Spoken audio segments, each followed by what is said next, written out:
assegura, ela aumenta o grau de confiança dessas demonstrações financeiras e agora não financeiras para aqueles que estão fora das organizações, né? Para aqueles que a gente chama de stakeholders, né? Os analistas de mercado, os investidores, a sociedade em geral. Então, as pessoas confiam nessas demonstrações financeiras, especialmente se ela for auditada. Elas confiam porque passou pela lente de um profissional independente, externo à organização. Independência técnica, não só na forma, mas também na essência, ético e tecnicamente qualificado. Então, quando a gente fala tecnicamente qualificado, invariavelmente a gente entra no campo da auditoria. A auditoria é uma das 4 técnicas que a gente aprende num curso de ciências contábeis. Não é? Lá no começo do curso, a gente aprende a escriturar os débitos e os créditos, a gente aprende a preparar as demonstrações financeiras, a gente aprende a analisar as demonstrações financeiras e a gente aprende a auditar as demonstrações financeiras, assegurar que essas demonstrações estão livres daquilo que a gente chama de distorção, neste caso, relevante. E aí não importa se é causada por fraude, se é causada por erro, o fato gerador da distorção pouco importa. Nas lentes do auditor, ele vai em busca de elementos que suportem a sua opinião. E é nessa opinião que eu começo aqui as minhas palavras. Né? Uma opinião qualificada, técnica, independente. Esse é o centro da conversa hoje. Não é? A auditoria independente, antes de tudo, eu diria que um pacto com a verdade. Tanto o José Luiz quanto o próprio Fabrício têm uma experiência de longa data com auditoria independente, em grandes firmas de auditoria, globais firmas de auditoria, e é esse pacto. Não é? Não é simplesmente um depara, não é simplesmente um checklist, passa por tudo isso, evidentemente, não é? Faz parte da técnica, mas é um pacto. É a linha de defesa, eu diria, já que a gente está em época de campeonato mundial, aí dos clubes disputando, né? O Brasil aí com vistas de ganhar alguma coisa. Então, é uma linha de defesa que garante que os números não sejam apenas números, né? Mas representações fiéis, fidedignas, como a gente costuma dizer, da realidade econômica e agora, mais recentemente, social e ambiental de uma organização. Digo isso mais uma vez, né? Questão do recentemente, porque agora, nesse momento, nós estamos discutindo relatórios não financeiros. As empresas terão que divulgar, já estão divulgando, algumas delas de forma antecipada, né, suas demonstrações não financeiras. Questão de preocupação com os riscos climáticos, com a questão ambiental, com a questão social, com a questão de governança, por ocasião, obviamente, da publicação das primeiras normas, né, de relatórios não financeiros, as tais das IFRS-S, já endereçadas pelo Conselho Federal de Contabilidade por meio do Comitê Brasileiro de Pronunciamentos de Sustentabilidade, o CBPS. Né? E a partir de agora, é necessário também que a gente tenha uma asseguração dessas demonstrações, ainda que não sejam financeiras. E o guardião dessa lente mais acurada, necessariamente, será o auditor independente. A norma, inclusive, que já está por sair, que vai calibrar como é que vai ser feita essa asseguração, mas é ao auditor que compete também avaliar, assegurar que essas demonstrações de cunho não financeiro estejam em conformidade com essas novas práticas, com essas novas normas. Essa é uma característica muito forte na profissão que é a ascensão profissional, né? Então, aquele profissional que está lá verdinho, né, Ahmed, está estudando, né, contabilidade, ele entra numa organização dessa, vai ser uma escola fantástica, né, com experiência prática, né, com avaliação, orientação, ele nunca vai estar sozinho, né? Esse é uma coisa, você nunca vai pilotar um avião, primeiro, sem ter aprendido, né, o manual, né? E segundo, você vai ter orientação. Então, essa é uma característica que eu também, eu vim da base da auditoria, fui sócio da KPMG há muitos anos. A ascensão profissional é uma coisa que se leva muito a sério nessas organizações, né? Eu só queria fazer esse à parte, aí, à medida que você vai expondo, você me permite eu pontuar algumas Claro, coisas mais, tá? Por favor, Fabrício. obrigado, José. Obrigado eu. Obrigado pelo parênteses. E é exatamente isso que tornou atrativo também a opção de escolha, como bem dito pelo José, é a questão da carreira, da ascensão na carreira, né? Algo assim muito astronômico no sentido de que um ano após o outro, né, dependendo da sua performance, você realmente tem progressão na carreira, né? Progressão e a parte de promoção quando é a mudança de cargo, né? Então, isso também foi algo que chamou a atenção no sentido de criar bagagem mesmo como profissional, como pessoa, porque eu acredito que tudo esteja interligado, não somente o seu aspecto profissional, mas você melhorando e evoluindo como pessoa, né? Então eu pensei, eu quero evoluir como pessoa em pouco espaço de tempo também. Então eu escolhi a auditoria também por esse fator. E aí voltando na questão do quando eu estava para sênior, né? Já era o coordenador do projeto, já lidava ali com os clientes, algumas vezes fazia até uns projetos que realmente não tinha muita equipe, que realmente o cliente, as condições do cliente para alocação realmente às vezes só citava um sênior e aí ali era suficiente. Se fosse uma asseguração limitada, por exemplo, e não fosse uma auditoria de asseguração razoável, que a gente faz a auditoria segundo a materialidade na sua forma completa, às vezes um sênior, e aí eu realmente era o que tinha impacto total com o cliente. Então eu entrava lá no cliente, eu representava a equipe de auditoria, a firma de auditoria, e eu falava, poxa, agora eu, depois de 3, 4 anos, eu estou representando a minha equipe. Então é uma mudança de chave muito grande. De primeiro momento assusta, né? Porque realmente a gente fica naquele receio, será que eu vou dar conta? Mas confia que dá tudo certo, deu tudo certo para mim, acredito que dá tudo certo para quem realmente quer seguir, está seguindo. E aí fiquei Aham. 3 anos como sênior. No terceiro ano, eu acredito que das duas mudanças mais significativas foi de assistente 2 para sênior de primeiro ano e sênior de terceiro ano para gerente de primeiro ano. Quando você é gerente de primeiro ano, você já realmente faz um gerenciamento de equipe, né? Você cuida das métricas financeiras do projeto, você avalia a programação, você faz o processo também de aceitação de continuidade dos clientes. Então você fica num step anterior ali, não somente da auditoria, além de revisar os trabalhos, de coordenar a equipe, de revisar as DFs, que geralmente o sênior experiente que pega ali para fazer a revisão.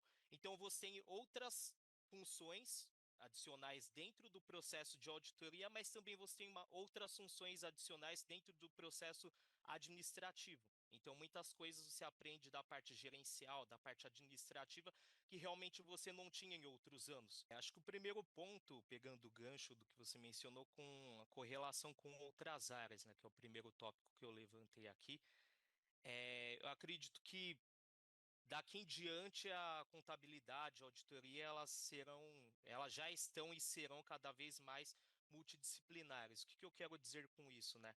Com o advento das IFRS S1 e IFRS S2 na questão de sustentabilidade, acredito que o contador, o auditor, ele precisa ter outros conhecimentos correlacionados com outras áreas. Então, sustentabilidade voltado para essas normas que passarão a viger nos próximos anos, né?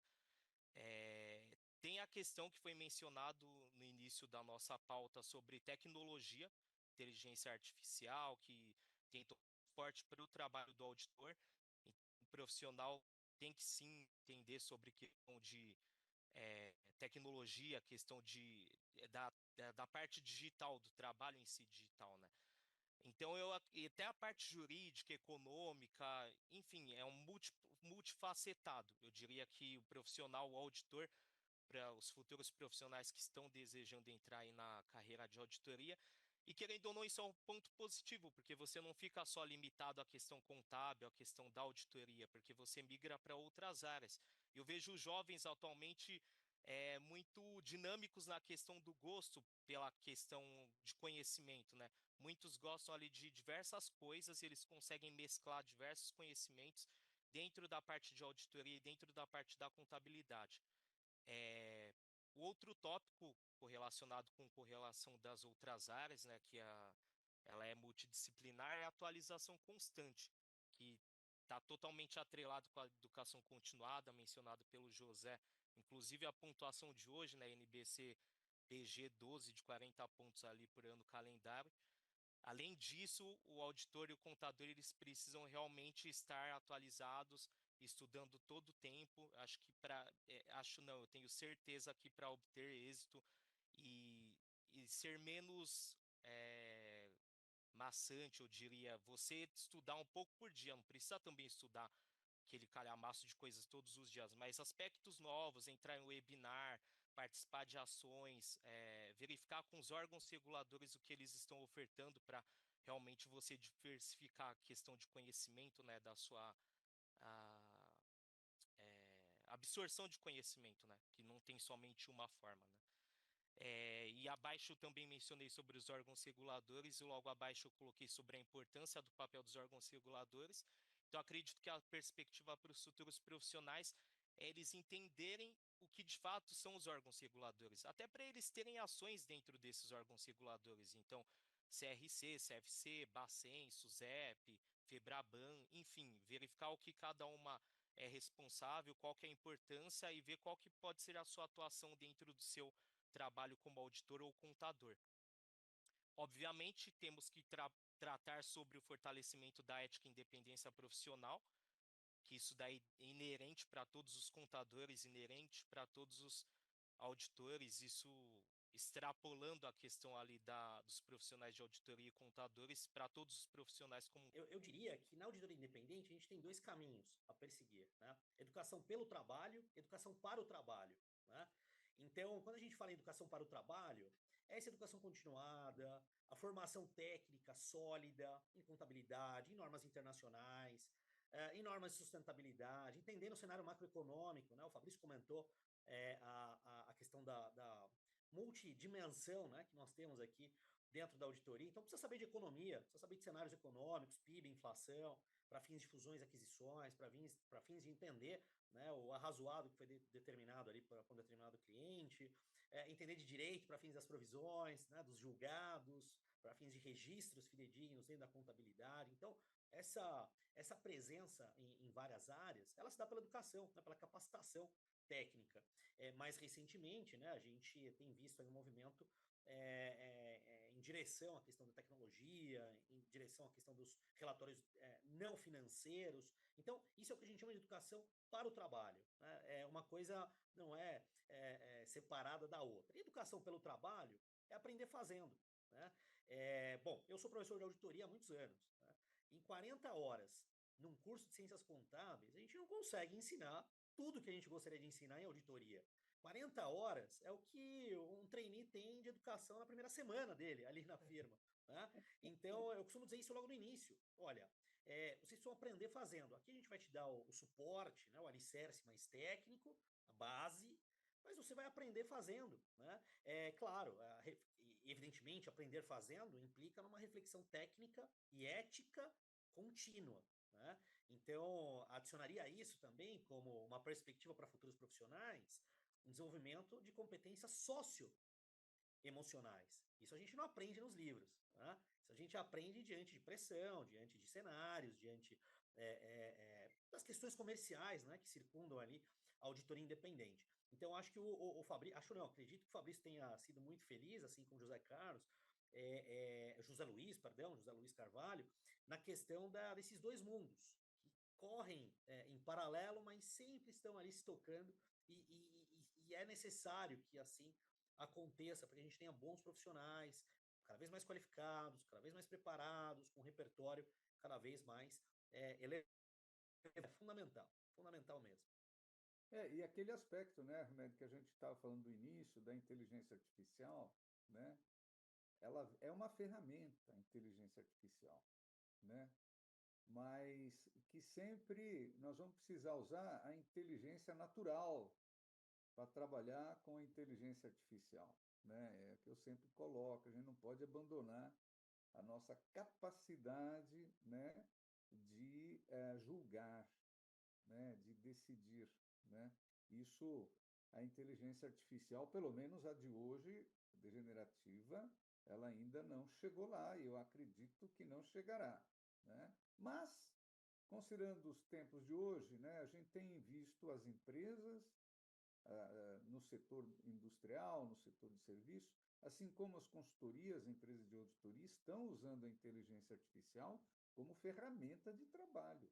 Tá? Então, uma coisa muito verdadeira, né, é a profissão de auditoria, ela mudou ao longo dos anos, né? Desde a época em que, lá no século XVII, o século XVIII, na Inglaterra, se fazia aquela tipo conferência da qualidade dos serviços contábeis prestados pelos pares, né? Aquilo começou a ser um processo de conformidade, e com o desenvolvimento do mercado de capitais, óbvio, a auditoria ela nasceu, né? Então, desde lá, ela veio se transformando. Quando eu comecei a auditoria na década de 80, era uma coisa, hoje é algo totalmente diferente. E havia naquela época quem dizia, puxa, a contabilidade vai acabar, a auditoria vai acabar. Aquela auditoria, aquela contabilidade acabou, gente. Isso não tenho dúvida. O que nós temos é transformação.